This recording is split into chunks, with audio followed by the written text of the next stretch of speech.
रे पियाई ना स्तन के दुधवा, सेवरी पूर्व जन्म में रहे राम के माई, पियाई ना स्तन के दुधवा। उनका गाना बड़ा मशहूर है। उनका गाना अच्छा था, खड़क आवाज थी।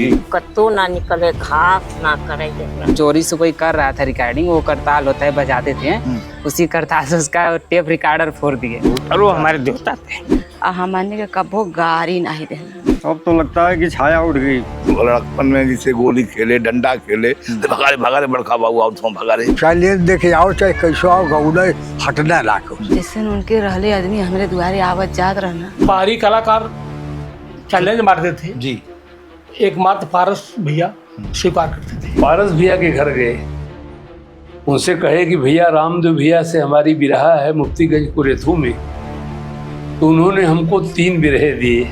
मैं काशी से गाऊंगा तो 100 रुपया लगता। पारस बोले। पारस से हमको बार बार धमकी दे रहे थे कि गावाला यही भरवा आवाला तो यही गोला में मार के ओकर भाग गोड़ तोड़ दा, गावाला एक न रह जाए। जी,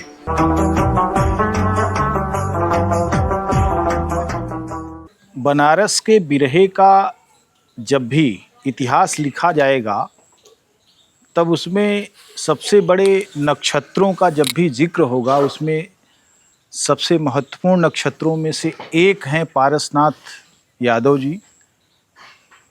दुर्भाग्य से वे अब इस संसार में नहीं हैं, लेकिन उनकी कीर्ति हमेशा अमर रहेगी। और बिरहा जगत को जो उन्होंने अपने पूरे जीवन में दिया वो विलक्षण है। आज उसका उदाहरण पेश किया जाता है। वे शायरी के बहुत मशहूर गायक थे और उन्होंने पत्तू अखाड़े का नाम पूरे देश में फैलाने का जो काम किया और जो उनके व्यक्तित्व के साथ जुड़ा हुआ इतिहास है वो अद्भुत है।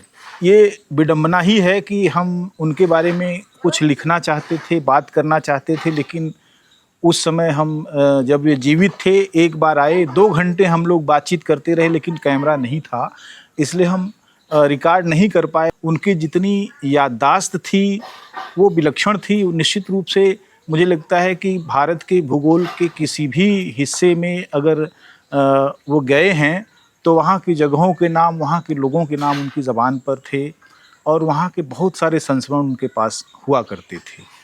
उन्होंने एक पूरे दौर को गाया और आज कोई भी गायक अगर अपनी कहानी शुरू करता है तो बिना पारस जी के जिक्र के उसकी कोई भी कहानी बंधती ही नहीं है। पूरी होने की तो बात ही अलग है। आज उनके घर हम आए हैं। ये गांव उनका है जिसको अड़ारे कहते हैं। ये चौबेपुर इलाके में पड़ता है बनारस के। और उनके बारे में जो सैकड़ों किस्से फैले हुए हैं। अभी बरसाती जी ने एक किस्सा शेयर किया कि जगन्नाथ नाम के एक गवैये थे गोरखपुर के, जिन्होंने यह चुनौती दे दी कि बनारस में अगर कोई है तो मेरा मुकाबला करे। इस चुनौती को स्वीकार करने का साहस किसी में नहीं था। इसको पारस जी ने स्वीकार किया और उन्होंने जगन्नाथ को पराजित किया। यह उनके जीवन का माइलस्टोन माना जाता है। और उनसे लोग गाने में उनके सामने जब पढ़ते थे, जब उनके सामने गाने आते थे तो बहुत विनम्र होकर गाते थे, क्योंकि पारस जी के पास जो शब्दावली थी, जिस तरीके का लहजा था, जिस तरीके का उनका गायन था और जो आवाज़ थी, उसके सामने लोगों को सोचना पड़ता था कि किस तरीके से उनसे उभरेंगे, कैसे उनसे बराबरी पर आएंगे। तो ये उनका तमतमा रहा है। बिरहा जगत उनके बगैर किसी भी तरीके से पूर्ण नहीं होता। ऐसे ही महान कलाकार के घर हम आए हुए हैं। उनकी पत्नी से हम बात करेंगे। का नाम बा आपका? सुनरा देवी। अच्छा, तो पारस जी के बारे में तो आप बहुत जानत बाइन, तो कुछ बतावा उनके बारे में कि जब आप लोगों का ब्याह भैल, जब आपका गौना हुआ तो पारस जी उस समय गा रहे थे, तो कैसा लगता था आपको कि हमारा पति बिरहिया है? तो किस तरीके की बातचीत जो है आपसे होती थी, उनके बीच में कैसे होती थी? जैसे बढ़िया बतावत रहना है। जी, हाँ हाँ, बढ़िया बतावत रहना। हाँ, बढ़िया बतावत रहना। तो वो लगातार ही बाहर जाते रहे गाने के लिए। हाँ, तो घर गृहस्थी अकेले आपने ही संभाली? हाँ भैया, रहनी लड़की फड़की हकुल सहारे से नहीं, जहाँ ना पहुँचत रही है तहाँ मजूर लगा देते रही है। हाँ, जहाँ ना पहुँच पाओ तलिए वहाँ मजूर खेती बाड़ी बा। हाँ, तो वो उस समय बिरहा गाते थे तो पैसा भी उनको मिलता था, तो उसको घर गृहस्थी में लगाते थे, आप ही उसका मैनेज करती थी ना वो सब कुछ जो है? हाँ लगावत रहना है भैया, अपने हाथे हम नहीं कत्तो जाए देता ना। जी। हाँ हाँ, कुल काम अपने हाथे। और उनका स्वभाव कैसा था? स्वभाव बढ़िया रहल है। स्वभाव तो इतना रहल है कि केहू हम आज तलक ले जनता न हुई कि उनकर औरत कौन कत्तो ना निकले, घास ना करे देखना। अरे पतो 3 ठे रहनी है यहाँ, कब्बो ना खाना लेके गईनी पजरे, का बनल है भैया, भैया का भाई पतोहुन के भैया। हमें भी कभी दूबी के छुटकुनी ना कहना कि नहीं कैसे खर्चा कैनी का कैनी, कभी ना। जे भी आयल संगी साथी सब लोग बड़कवई कैल। हाँ, अरे आज हम उनकर परानी है, आज भी बड़कवई करत थी। उनके नाम पर हम दुकाने बाजारे ना जाए जल्दी। हाँ, लड़का सब कुछ घरे लिए हैं, आगे धर दिए कि ई माई के। बस हम कहब कि पहले बाल बच्चा न। ज़्यादा से ज़्यादा पैसा कमाए के चक्कर में सब गवैया हैं इस समय तो और जौन हैं, तो उन बहुत ज़्यादा पैसा कमाए के फेर में रहलन नहीं कभू। तब अब कैसन लगला कि वो अगर पैसा कमैले होतन तब का होत? बहुत कुछ बन गयल हो। हाँ, बहुत कुछ बन गयल हो भैया। बाकी 2 ठे बाल बच्चा रहना, लड़की फड़की 4-5 ठे रहनी। तो शादी ब्याह कर हाँ, उन शादी ब्याह कैने थे, भैने रखले रहली, यही जन शादी ब्याह कैली।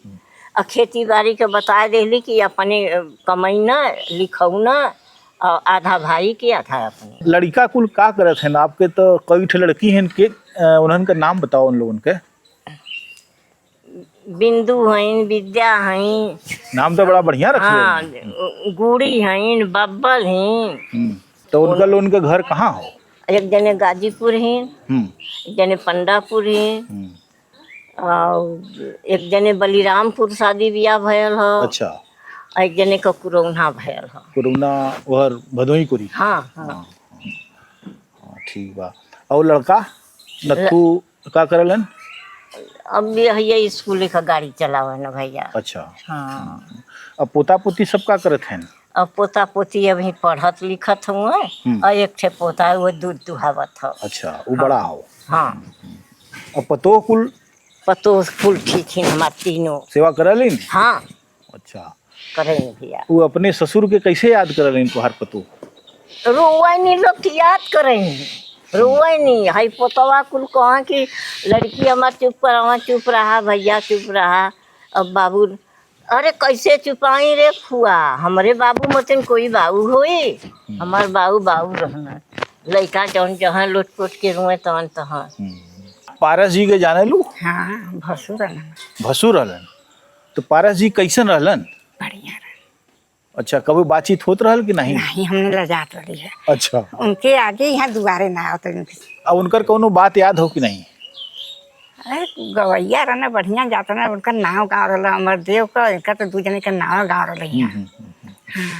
तो जैसे उनकर कोनो कुछ बिरहा सुनले लू कभू? बिरहा तो हम माने गांव में कतो गौड़े मतलब सुनले बाड़ी। बिरहो बड़ा ठमक के गाँव के उनका बिरहा तो बिरहा रहा कि तनी सना रहा। हाँ, बहुत बढ़िया गाना गावा, और उनका गाना बड़ा मशहूर है। वो शिव पूजन यादव उर्फ नथु यादव। अच्छा। नथु से सब लोग जानते हैं सर। मैं पिताजी का बड़ा सा पुत्र हूँ। 2 बहन हमारे बड़ी हैं और सब लोग छोटे हैं जी। तो आप क्या करते हैं नथु भाई? हम तो पढ़ाई लिखाई करके हमारा थोड़ा रुचि अलग हो गया, हम गाड़ी घोड़ा चलाते हैं, बस चलाते हैं स्कूल में। जी।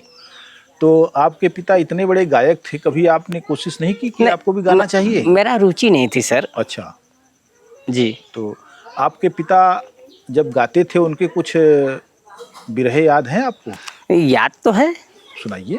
कोई बात उनका एक निर्गुण मुझे याद है जी। चलती की बेरियां चदरिया ओढ़ावेला। तो आपके पिताजी कैसे पिता थे? हमारे पिताजी बहुत महान थे। हमारे पिताजी उनके जैसा कोई नहीं है सर। पिता जैसा तो कोई होता नहीं है, निश्चित रूप से पिता का स्थान बहुत और वो ऊंचा है। हमारे देवता थे। तो आपकी क्या यादें हैं एक बेटे के रूप में, आपके लिए वो क्या सोचते थे? वो हमारे लिए बहुत बढ़िया, उनके जैसा कोई नहीं। तो आपसे जो उनका लगाव था जी, वो लगाव के कुछ संस्मरण होंगे, कुछ बातें होंगी, उन बातों को साझा कीजिए। कभी कुछ हो जाता था, बच्ची ऐसा काम मत करना, बढ़िया से कोई भी काम अपने हिसाब से करना। अब आप अपने पिता के बारे में क्या सोचते हैं? पिताजी हमारे नहीं हैं, सोचते हैं कि नहीं हमारे पिताजी बहुत महान, उनके जैसा कोई इंसान है नहीं इस बिरहा जगत में। वो क्या से क्या बना दिए, हम लोग तो उनका तुच्छ नहीं है, उन्हीं के बेटे हैं, लेकिन हम लोग कुछ नहीं उनके आगे। लेकिन उनकी कीर्ति सारे लोग जान रहे हैं पूरे दुनिया में। उनका गाना अच्छा था, कड़क आवाज थी और गाना लाइन ढंग से गाते थे। जिस जैसा गाना था वो गाने के वो ढंग से रिपीट करते थे, डांटते थे, हम लोग देखते थे, भागते थे। बड़ा लड़कपन में जैसे गोली खेले, डंडा खेले, भगारे भगारे बड़का बाबू आओ तो भगारे, डर तो था रहा करे हम लोग, ऐसी बात थोड़ी है। तो जैसे घर गृहस्थी के बारे में क्या बतियाते थे आपसे? घर गृहस्थी में मतलब गाना वाना गा करके आते थे तो खेती बाड़ी करते थे, अपने हाथ से करते थे। पशु पक्षियों को चारा वाला, कांटा मारना, खिलाना, कभी कभी और भी जोतते थे। जैसा मौका मिले गोरू भी चरावत चल जाए। गा कर आते थे तो हम लोगों को पैसे देते थे, बुला बुला कर बोलते थे इधर आओ तुम लोग पैसे लो, हाँ ये ले ले बच्ची तू इतना, तू बरोबर लड़ाई झगड़ा मत करा लो, सबको बुला कर देते थे जितना भी हम लोग छोड़े थे। फिर गंगा जी सुबह जाते थे नहाने, इधर धर्मशाले वहाँ पर जाते थे, सुबह प्रसादी लेकर आते थे। तब हम लोग आधी रास्ते तो दौड़े बाबू आओ थे प्रसादी लाए। अच्छा, हाँ ये और उनका बिरहा मतलब पूछने वाले कोई बात नहीं। कुछ बिरहा याद है उनका? हाँ उनका बिरहा जैसे नत्थु हरिजन कांड अभी यूट्यूब पर तो आप लोग देखते होंगे, और एक जखनिया कांड है, और तो निर्गुण तो ये एक चलती बेरिया चदरिया ओढ़ावला। हम लोग अगर पापा के समय होते तो हम लोग कितना उनको समझाते कि बिरहा रिकॉर्डिंग करवा लीजिए, टेप रिकॉर्डिंग करवा लीजिए, लेकिन वो बोलते थे कि हम रिकॉर्डिंग करवाए नहीं। एक बताते थे कि पहले बहुत पहले चोरी से कोई कर रहा था रिकॉर्डिंग, वो करताल होता है बजाते थे, उसी करताल से उसका टेप रिकॉर्डर फोड़ दिए, क्योंकि नहीं मैं अपने विद्या को बेचूंगा नहीं, कुछ भी हो जाए मैं टेप रिकॉर्डिंग नहीं करवाऊंगा। और दादी भी बताती थी पहले 5 रुपये 10 रुपये बिरहा गाकर जो भी मिलता था 10 रुपये 5 रुपये वो लाते थे तो हमें देते थे, तो हम रखते थे। अच्छा, उनसे मिलने बहुत सारे बिरहा गायक आते होंगे यहाँ पर ना? हाँ किन किन बिरहा गायकों को देखा यहाँ पर? इनको देखे हैं, हीरालाल यादव जी हैं, राजेश यादव जी हैं, उनका बहुत सारे चेले आते हैं, उनको नाम नहीं याद है लेकिन बहुत सारे लोग आते हैं। अभी जो उनका देहांत हुआ था तो लखनऊ से संस्कृति निदेशालय से लोग आए थे श्रद्धांजलि देने के लिए। बताते थे कि हम चौधरी चरण सिंह वो प्रधानमंत्री थे ना, वो ऑफर दे रहे थे कि आप हमारी तरफ से चुनाव लड़िए विधायक की का या लोकसभा कोई हो तो, लेकिन नहीं लड़े हो कहीं मेरा इतना फैला हुआ है वो, हम अपना बिरहा गायन करेंगे कि हम तुम्हारा चुनाव लड़ेंगे। तो बोले कि प्रचार ही कर दो ना, तो बोले नहीं भैया हम राजनीति में आएंगे नहीं। गांव का ग्राम प्रधान भी बने थे। अंगूरी पगिनी गिनी मौज उड़ैला रामा, अब काहे पीपड़े में हड़िया लगावेला, चलती के बिरिया काहे चदरिया ओढ़ावेला। पारस जी का लगत रहलन? हमारे ससुर लगते। अच्छा, कैसन ससुर रहलन उन? बहुत अच्छा ससुर रहना। क्या बातचीत करते थे? कभी बहुत बातचीत करता ना। जैसे कुछ याद बा? याद बा कि जैसे कि बताऊँ अपने बारे में कि मतलब हमरे दुआरे केहू आई तो लोगन इज्जत करिया, बिना पानी केहू जाए न पावा, आप बढ़ऊ आपके कुल देखा ताका के हा अबर बखत बोलावत न बोलतो रहना तो हमने हमेशा हंसता रही है। हमने के कबो गारी नहीं देना। हमने उनके बारे में बहुत सोचल जाला, हमने के कुछ भी कभी नहीं कहना। चल गई ना तो हमने के अफसोस भी बहुत था कि हमारे दुआरे वैसा आदमी केहू ना पावत था। जैसे उनके रहले आदमी हमारे दुआरे आवत जात रहना, उनके रहले से हमारे दुआर खाली हो। हमने पतोहर रही, हमने कहे बाबू हाउ दोहा बताओ कैसे काला हा, तो के लजा न फट से हमने के बता दे, हमने हंसता रह जा। ऐसे बात विचार करते थे हम लोग, यही नहीं सोचते कि हम पापा और ससुर जी के बहू हैं, लोग बेटी जैसे बात करते थे, बेटी जैसे रखते थे, हम लोग को मान सम्मान वैसा ही देते थे। और उनका कोनो बात याद बा? बाबू हमारे लड़कन जैसे देखभाल करत रहना, पैसा भी देते रहना। अच्छा। हाँ, बोला के आज ये चीज बनी, ये चीज हम लोग खाए जी। अब तो लगा कि सुना कि बाप ना हो, खाली मतारी है। भोजपुरी लोकगीत गायक डब्बू यादव, सोनबरसा से। हम उनको बचपन से जानते हैं कि हमारे गांव के हैं, और उनके यहाँ हम कुछ गाना भी सीखते थे, इसलिए उनको हम लोग बचपन से जानते हैं। तो आप उनके शिष्य हैं? हाँ, उनके शिष्य। तो कैसे गुरु थे पारस जी? अरे बहुत अच्छे थे गुरु, बहुत अच्छे गुरु थे। उनका कितना मैं बखान करूं, गुरु ही थे। कुछ बातें, कुछ यादें शेयर कीजिए। उनकी यादें थी कि जो मैं कभी उनके साथ जैसे कहीं जाते थे प्रोग्राम में तो ले करके जाते थे, और कभी कभी गवाते थे, तो बहुत अच्छे थे। कितना मैं उनके बारे में बताऊं। कभी कभी गवाते थे? हाँ। तो वहीं से आपका धड़का खुला? हाँ, वहीं से हमारा धड़का। कैसे सिखाते थे कि इस तरीके से गाना चाहिए इसको, ऐसे कुछ बताइए। जैसे हम लोग आते थे तो बैठते थे, कहते बैठो, और बैठा करके बताते थे कि ये लिखो, से डायरेक्ट बोलते थे और हम लिखते थे। उसके बाद कहते थे इसको याद कर लीजिए, उसके बाद फिर हम दूसरा कुछ आप लोग को बताएंगे, पहले इसको याद कर लो। और हम कहते अरे गुरु जी का ठेहू लिखा देवल जाए, तो कहें कि अरे नहीं, ज़्यादा लिखवा दे तो बहुत दिक्कत हुई, वो ले आके जेबा में रख लेबा तो नहन और कुछ करबा और ना। एक ठे पहले याद कैला, उसके बाद हमके बतावा कि सही हो कि गलत हो, हमें सुनावा, अच्छा लगी तब दूसर दे। इसी प्रकार से बताते थे और सिखाते थे। तो आप उनका कौन कौन सा बिरहा गाते थे? कई उठ बिरहा गाते थे। एक आध ठो सुनाइए, कुछ एक आध कड़ी। जैसे एक ठो गाते थे कि तेता में सिया हरनवा ना भयल, जबकि रामचंद्र मारे रघुवर को बनवा, तेता में सिया हरनवा ना भयल। एक ठो ये टेरी है। और एक ठे और गाते थे हमारे गुरुजी, अरे पियाई ना स्तन कै दुधवा, सेवरी पूर्व जन्म में रहे राम कै माई, पियाई ना स्तन कै दुधवा। यही जो है उसको हम लोग गाते थे, और आज भी गाते हैं। अब वो नहीं है, अब कैसा लगता है? अब नहीं है तो थोड़ा दिक्कत होता है, कुछ पूछना होता है तो दिक्कत होता है। और हमारे आदरणीय गुरुजी हैं, दुर्जन गुरुजी, जो दिक्कत होता है तो ये भी हमारे बगले के हैं, ये भी बहुत बताते हैं। पारस जी के तो देखले हो वो, उनके बारे में कुछ बतावा। अब वो तो बहुत अच्छे थे, अब उनके बारे में हम इतना बता नहीं सकते, ऐसे कि हम बहुत पाछे आए। अच्छा, फिर भी हाँ। मैंने कै साल हुआ आए हुए? हम आए हैं 2013 का। 7 साल में बहुत उनको देखा। जैसे बताइए कुछ। बहुत अच्छे थे। हमारे पिताजी थे, उनका मतलब कुछ उनसे भी उनका थोड़ा आता था। और उसी तरह मतलब कि शादी भी हो गया हमारा दोस्ती में। हाँ। कहाँ मायका है आपको? मायके हमारा नवापुरा है। अच्छा, घर में सबसे व्यवहार कैसा था उनका? बहुत अच्छा था। हम लोग को इतना अच्छा बोलते थे कि मतलब कि हम लोग को बहू नहीं समझते थे, बेटी ही तरह बोलते थे। खाना पानी जब भी लेके जाते थे तो बोलते थे कि बहू खाना लेकर आए, तो बोलते थे कि नहीं क्या है बच्चा, क्या है बेटा। सुबह का भी खाना था तभी उनको दे दो तो वो भी खा लेते थे। ये नहीं कहते कि नहीं कि हमको अच्छा ही बना के दीजिए, अभी ताज़ा गरम दीजिए, जो भी मिल जाता था सब खा लेते थे। गुलाब यादव। अच्छा, क्या करल है? बिरहा गाते हैं।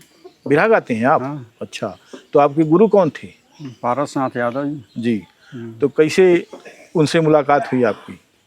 हमारा बगल में घर है। अच्छा। हाँ। तो कैसे सिखाते थे आपको? हमको सिखाते थे, कभी कभी आते थे इनके पास तो बताते थे हमको बिरहा। पहले हमको बिरहा में एक ठो गीत लिखाए थे, निर्गुण। और निर्गुण बताए थे, और उसके बाद एक ठो सरस्वती गीत लिखाए थे। बोले हमको पहले आप इसको याद करके हमको सुनाएंगे, उसके बाद तो हम आपको बिरहा लिखाएंगे। तो बिरहा आप गाते हैं? बिरहा? हाँ, बिरहा गाते हैं। कुछ याद हो तो बताइए। उनका गाना कौन सा अच्छा था आपको लगता था? तो हमको पहले गीत लिखाए थे वही निर्गुण था, बजरिया से चुनरी, बजरिया से चुनरी। ये गीत थी, धुन था। और इसी पर लिखाए थे हमको। एक ठो गीत लिखाए थे वो सरस्वती वंदना। वो वंदना था, कैसे करबु जननी गो हरवान हो बाउर मनवा तुहार। ये गीत हमको लिखाए थे, याद करके सुनाए। उसके बाद तब हमको बिरहा लिखाए, पास कर दिए तब। मैंने कड़ियल गुरु थे, हाँ, डांटते भी रहे होंगे। हाँ। तो कैसे किसी बात पर कभी डांटा आपको? जब कोई त्रुटि हो जाती थी तो हम लोग को डांटते थे, कहते कि यहाँ गलत है, इसको फिर से सही करो। वो बात को बहुत जल्दी पकड़ लेते थे। कभी त्रुटि हो जाती थी तो उसको तुरंत बताते थे। ठीक है, अब नहीं है। अब कैसा लगता है? अब तो लगता है कि छाया उड़ गई। क्या नाम है आपका? लालता। अच्छा, पारस जी आपके क्या लगते थे? भाई। अच्छा, वो कैसे गायक थे? बढ़िया गायक। अच्छा। हाँ। क्या उनका कुछ गाने का क्या स्टाइल था जो आपको बहुत पसंद थी? हमके तो उनका कुछ गाना पसंद रहा। हाँ। कोनो याद बा?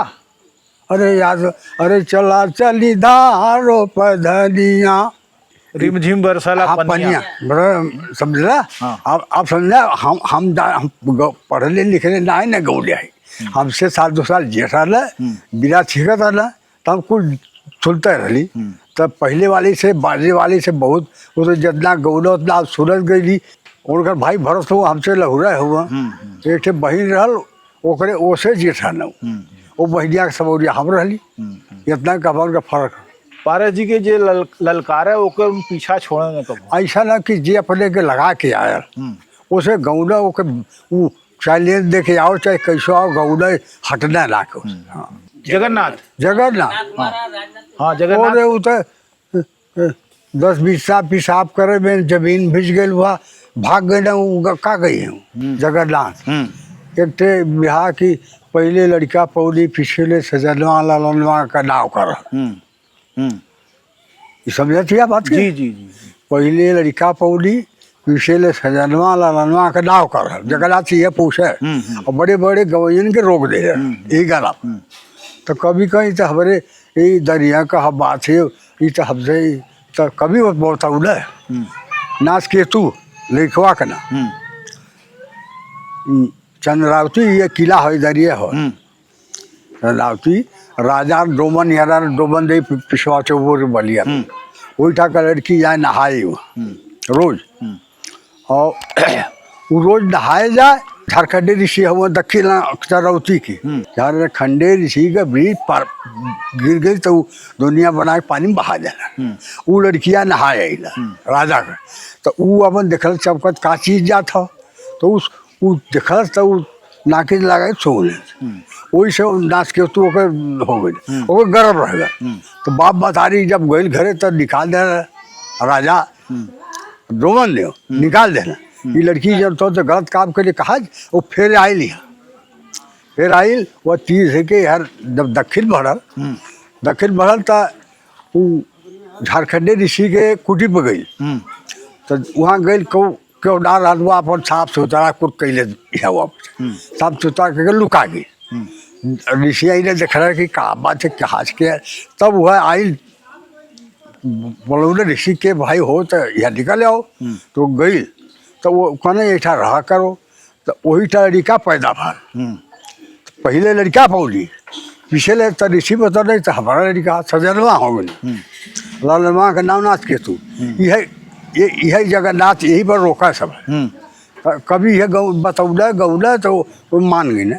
लोग बताते हैं कि पारस अक्खड़ मिजाज रहे हैं और अपनी अक्खड़ी में वे बहुत सारे ऐसे निर्णय भी लेते थे जो उनके अनुकूल नहीं होते थे, लेकिन जो एक बार उन्होंने कह दिया उसको मानते थे। मसलन हीरालाल के साथ उनकी जोड़ी जमी हुई थी, लेकिन बाद में जब बुल्लू का उदय हुआ जो उन्हीं के अखाड़े के थे तो कलकत्ता में यह पेशकश हुई हीरालाल जी के सामने कि वे बुल्लू से गाएं। हीरालाल जी ने इस बात को नहीं माना। उन्होंने कहा कि मेरी जोड़ी पारस जी के साथ बनी हुई है और मैं किसी और के साथ नहीं गाना चाहता। लेकिन बाद में स्वयं पारसनाथ जी ने ही कहा कि भगत गाइए आप, जो होगा देखा जाएगा। इस तरीके से उन्होंने अपनी बाजी बुल्लू के लिए छोड़ दी और बाद में हीरा बुल्लू एक प्रसिद्ध जोड़ी बनी बिरहा जगत की। इसी तरीके से पारस जी की जोड़ी रामदेव के साथ बहुत लंबे समय तक रही और तमाम दूसरे गायक काशीनाथ पासी के साथ उनकी जो जोड़ी रही कुछ समय तक और दूसरे लोगों से भी रही। वे जिस तरह की भाषा बोलते थे, जिस तरह की चीज़ें वो कहते थे, वो बहुत सारे लोगों को नागवार भी गुजरता था, लेकिन लोग इसी का आनंद भी लेते थे।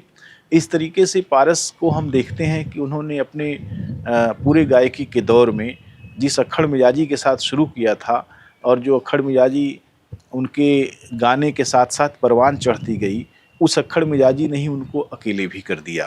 पहले हीरा पारस की जोड़ी मशहूर थी, बुल्लू का नाम बाद में आया। हीरा पारस इतने मशहूर थे कि बुल्लू से हीरा चाचा नहीं गाते थे, तो कलकत्ता ये लोग जाते थे, 3-3 4-4 महीने कलकत्ता रह जाते थे और कलकत्ता में प्रायः संडे को और मने सैटरडे को, मने शनिवार और रविवार 2 दिन प्रोग्राम होता था। छुट्टी का दिन था ना, मिल कल कारखाने अपना बंद हो जाते थे छुट्टी में और वही लोग कराते थे। बिरहा उरहा तो गाँव घर के लोग न सुनते हैं ज़्यादातर। उसमें जो है बुल्लू को लेकर काशी भाई पहुंच गए, क्योंकि बुल्लू की आवाज़ में भी बड़ी कशिश थी, बड़ा माधुर्य था, तो बुल्लू को भी लोग सुनना चाहते थे, लेकिन बुल्लू से हीरा चाचा गाते नहीं थे। ये लोग बड़ा सिफारिश किए पारस का, तो पारस ने कहा हीरा भगत गादा जल्दी। हीरा चाचा को लोग भगत कहते थे। आपने कहा नहीं कि जैसे उनके गीत में जैसे वैराग्य और भक्ति, तो वो शुरू से ही भक्त टाइप के और माने साधु स्वभाव के रहे, उनका नेचर ऐसा था। कहें भगत गादा, हीरा चाचा कहने देखा गाय देव, लेकिन हमार दोस्त ना रही तब पिछड़ जी बात हो। हीरा चाचा ने पारस से कहा कि गाय देव, लेकिन हमार दोस्त तब ना रही, अब तू समझिया तब पिछड़ जी बा। अब चाहे पारस जी उस चीज़ को समझे हो ना समझे हो, लेकिन पारस जी ने कहा कि गावा हो, गावा जवन होई मर्दे देखल जाई। तो हीरा चाचा कलकत्ता में बुल्लू से गाए और बुल्लू का और हीरा चाचा का एक प्रोग्राम रामनगर किले के सामने हुआ और उस जमाने में बिना लाउड स्पीकर का प्रोग्राम हुआ, बिना माइक का।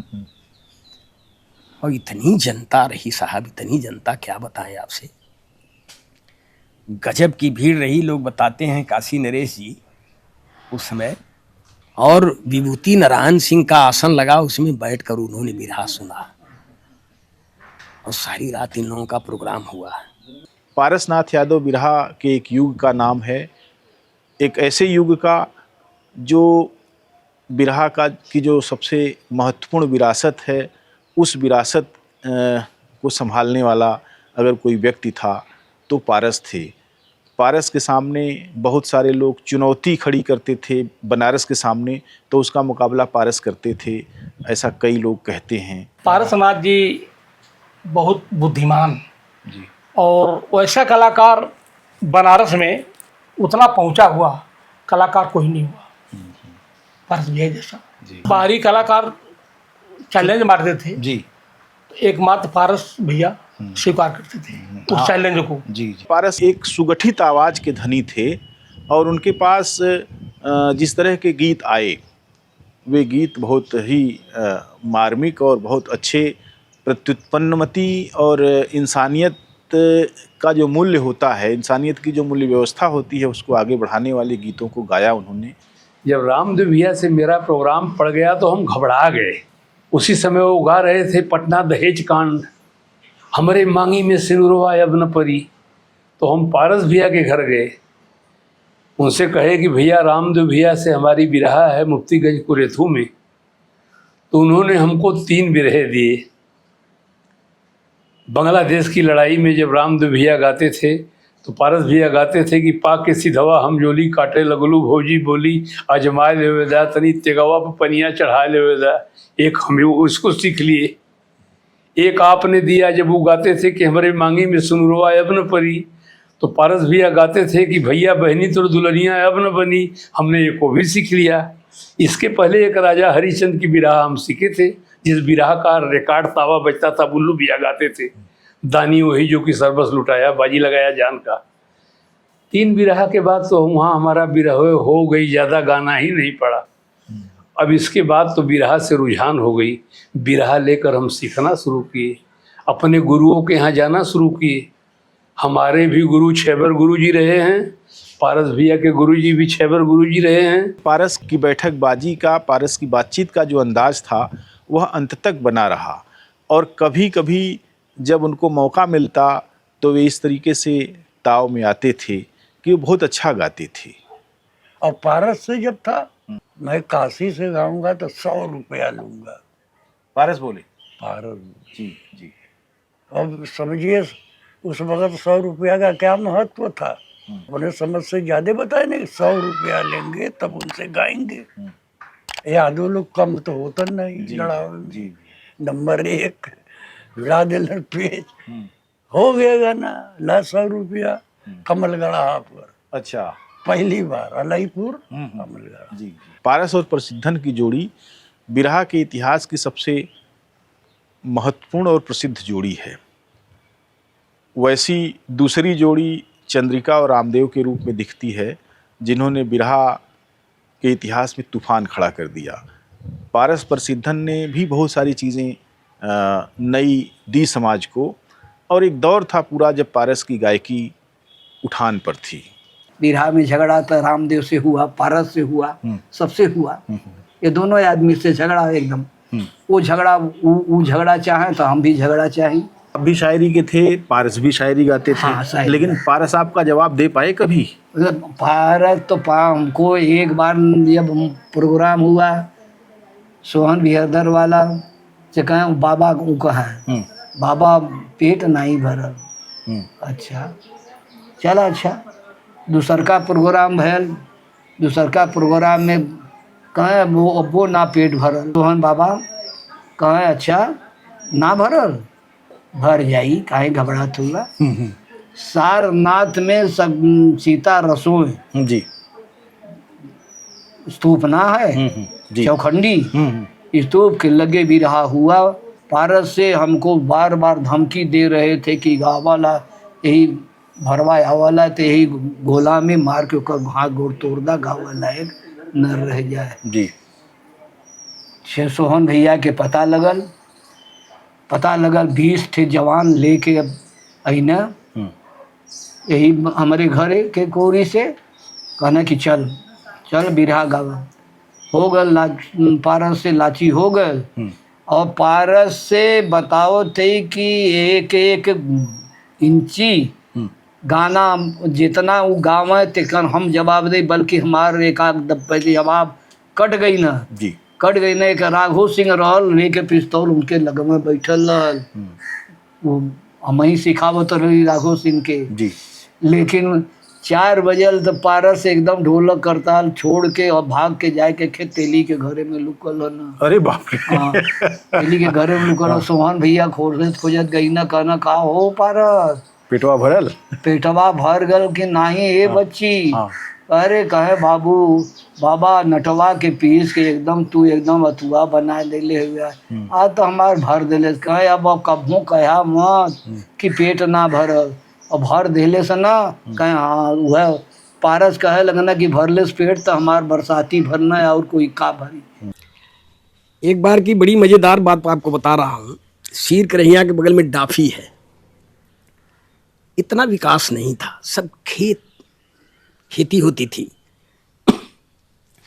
उसी में पलिहर जी के देहात में बोलल जाला, जोत के एकदम बिल्कुल बढ़िया तैयारी थी फसल बोने के लिए, गेहूं जो। उसी में मंच लगा था, बड़ी भीड़ थी, खूब जम के बिरहा का कार्यक्रम हो रहा था।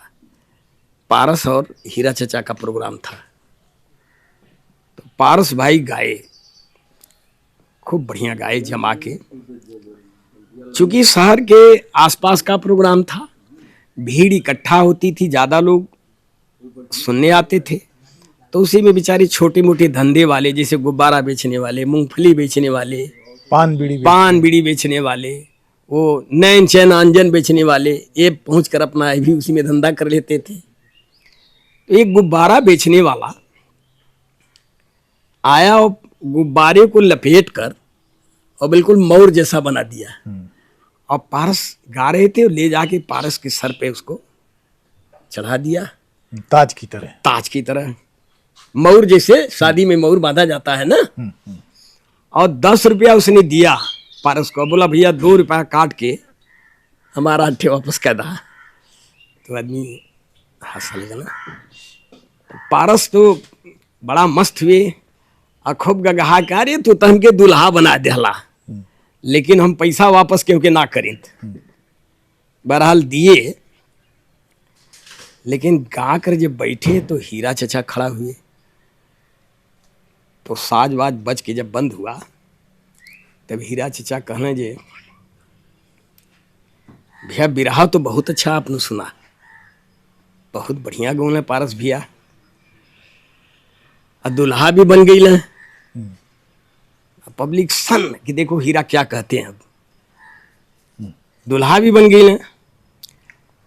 अच्छा ये बताओ भैया दुल्हा के मोर के बांधेला? कोई कुछ कह नहीं रहा है, सब लोग उनका मुंह देख रहे हैं। कहना तो वही लोग से पूछे थे दुल्हा के मोर के बांधेला? तो उसी में एक बुढ़ा आदमी सामने में बैठा था, चौकी के सामने हीरा चचा के खड़ा हो गया, कलश भैया दुल्हा के मोर बांधल दुल्हा का बहनोई जलनी। तो हीरा चचा कहना बतावा। तो हीरा चचा से पारस का थोड़ा मजाक होता था, उनके मोहल्ले में उनकी ससुराल थी। कहीं सरवा अपने बनोइये के नहीं खींची नत, एक मऊर बांध के दुल्हा बना देना।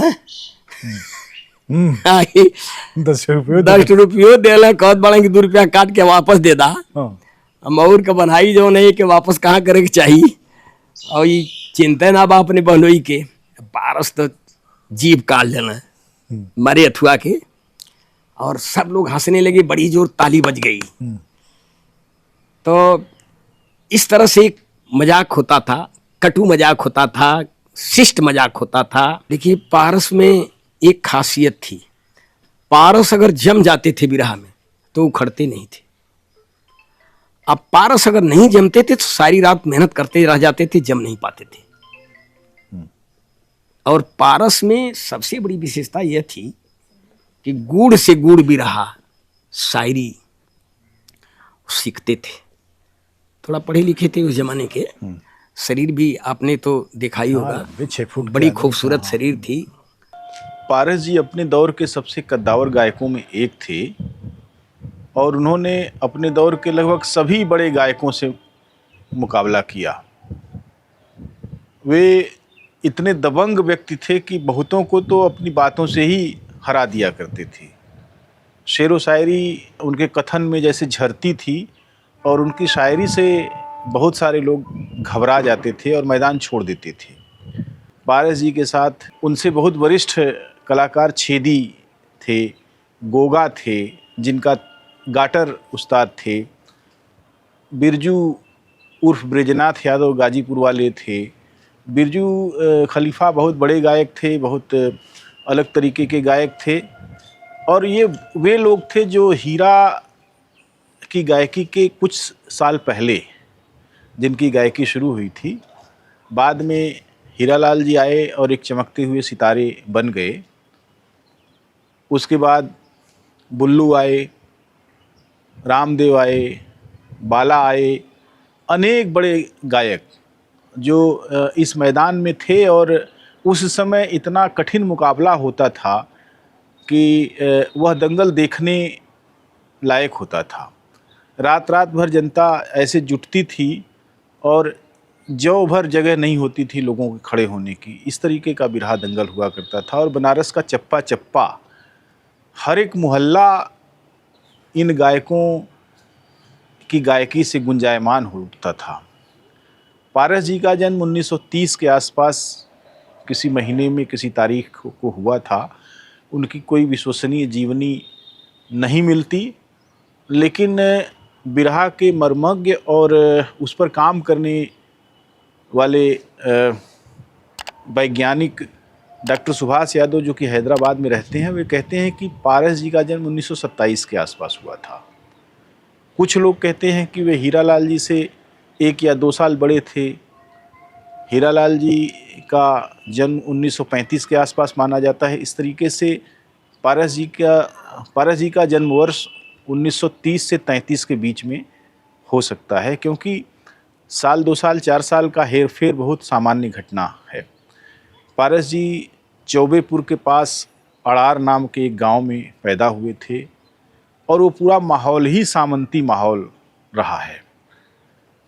जातीय संरचना के आधार पर अगर देखा जाए तो वहाँ ब्राह्मणों की आबादी काफ़ी है, ठाकुरों की भी आबादी है और बहुत सारे खेतों के मालिकान यही लोग हुआ करते थे। जालूपुर परगना के अंतर्गत पड़ने वाले इस इलाके में बहुत छोटी कास्त के मालिक यादव लोग हुआ करते थे। दलितों के पास ज़मीन लगभग नहीं के बराबर हुआ करती थी। यादवों के पास चरवाही और खेती का छोटा सा जो काम था, उसी से वे अपनी आजीविका चलाते थे। और वह समय ऐसा था कि आज़ादी आने वाली है और उस समय पढ़ाई लिखाई का कोई इस तरह का माहौल नहीं था। उस समय घाघ की जो कहावत है, उत्तम खेती मध्यम बान, माने खेती सबसे महान काम है और व्यापार दूसरे दर्जे का काम है। और निषिद्ध चाकरी, माने चाकरी के लिए तो सोचिए ही मत, क्योंकि वो निषिद्ध है और अगर कुछ न मिले तो भीख जो है उसका एकमात्र रास्ता है। यानी आप देखिए कि समय ने पिछले 80 साल के दौरान कितना बड़ा परिवर्तन किया। जिस समय माना जाता था उत्तम खेती मध्यम बान, आज व्यापारियों का ही बोलबाला है, वही सरकारें बना रहे हैं, वही तमाम सारी चीज़ों को नियंत्रित किए हुए हैं और किसान आत्महत्या कर रहे हैं। और नौकरी तो यह इतना बड़ा माध्यम बन गई है कि जितनी भी चीज़ें बदलती हुई दिखाई पड़ रही हैं, उसके पीछे नौकरियां ही हैं। सरकारी नौकरियों की एक बड़ी संख्या में लोगों के जाने से समाज का रुख बदल गया, समाज का दृष्टिकोण बदल गया, समाज की स्थिति बदल गई और तमाम सारे लोग जो कि बिल्कुल पिछड़े स्तर पर जीवन गुजार रहे थे, अभावग्रस्त जीवन गुजार रहे थे, वे सरकारी और गैर सरकारी नौकरियों में आने के बाद उनका जीवन स्तर बहुत सुधर गया, वे बहुत अच्छा जीवन जीने लगी। लेकिन वो समय ऐसा नहीं था। उस समय खेती एक विकल्प था, चरवाही भी एक विकल्प था और ख़ास तौर से पिछड़ों के लिए तो किसी और तरह की कोई गुंजाइश रही हो या न रही हो, लेकिन उनकी मंशा नहीं थी कि वे पढ़ें लिखें और पढ़ने लिखने के बाद वे बाहर जाकर कमाएं। दबाव भी था, सामंती दबाव भी था और आर्थिक दबाव जो सामंतवादी उत्पादन व्यवस्था के तहत जो एक दबाव बनता है, वो दबाव तो था ही निश्चित रूप से। उस दबाव में किसी तरीके से जीवन गुजारने के बारे में सोचना, मेहनत मजदूरी करना, ये उस समाज की एक त्रासदी रही है। पारस उसी के हिस्से थे, लेकिन पारस ने स्वाध्याय से और तमाम दूसरे माध्यमों से जो सामाजिक ज्ञान उन्होंने अर्जित किया, उसको उन्होंने अपनी बातचीत में शामिल किया और वो उनके लिए एक बड़ी ताकत साबित हुआ। जब उनमें बिरहा गाने की अभिरुचि पैदा हुई, तब वे उस समय पत्तू अखाड़े में शामिल हुए और पत्तू अखाड़े के वे प्रमुख गायक बनकर उभरे। लगभग सन 50 के आसपास उनकी गायकी की शुरुआत मानी जा सकती है।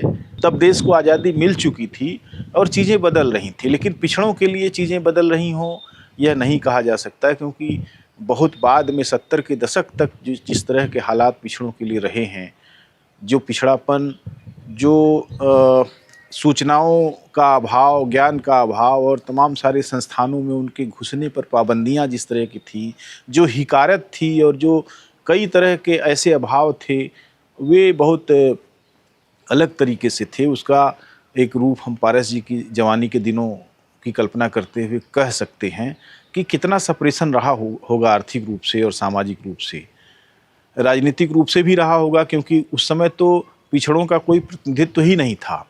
अगर चौधरी चरण सिंह ने भूमि सुधार कानून नहीं लागू किया होता और यहाँ सिरदारी कानून नहीं लागू हुआ होता तो बहुत सारे पिछड़े और दलितों के पास जो ज़मीनें हैं, जो जोतने वाले के पास ज़मीनें चली आई, वो कभी उस ज़मीन के मालिक न हो पाते और आज हालात इतने अच्छे नहीं हो पाते। आज वे मुख्यधारा में हैं, आज बहुत सारी चीज़ें बदल गई हैं, राजनीतिक नेतृत्व भी उभर आया है, सामाजिक रूप से भी वे बहुत सुदृढ़ हुए हैं, उत्पीड़न के प्रतिकार की उनकी एक पूरी परंपरा दिखती है और उन्होंने किसी भी तरीके के सवर्ण धौस पट्टी और उत्पीड़न को मानने से इनकार कर दिया। तो इसी दौर में पारस का उदय हुआ। तो अनेक चीज़ें हैं जो पारस को पारस बनाती हैं। पारस ने बहुत सारे शिष्यों को भी पैदा किया। बहुत कड़ियल गुरु थे वे, कभी किसी को आसानी से अपना शिष्य नहीं बनाते थे या उसको गाना नहीं दिया करते थे। वे उससे उसकी वफादारी की जांच करने की प्रक्रिया में कई बार कठोर व्यवहार भी करते रहते थे और दुर्भाग्य से उनके बहुत सारे जो शिष्य हैं जिन्होंने उनसे कभी सीखा वे अब उनका नाम नहीं लेते।